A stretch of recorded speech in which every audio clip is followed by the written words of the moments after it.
بعض موقع پر لوگ کیا بولتی کون کے عالم ہے، اس کا گھرانے کا بیک گراؤنڈ، اس کے بھائی کی چچائی کی کون کی خرابی، ارے انہوں اس کے گھر کو نہیں سدھارا۔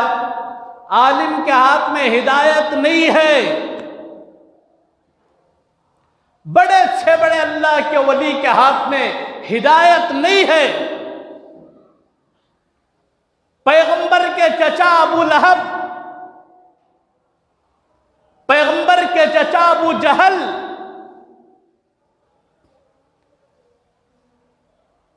پیغمبر ابراہیم کے باپ آزر،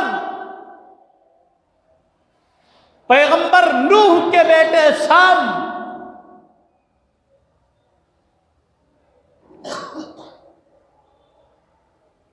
پیغمبر آدم کے بیٹے حابیل و قابیل،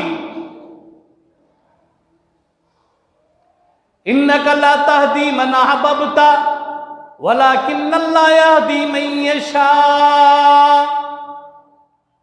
دونوں جہاں کے سردار سے اللہ فرما رہے ہیں میرے محبوب، ہدایت خاص ہماری اتھارٹی میں ہے،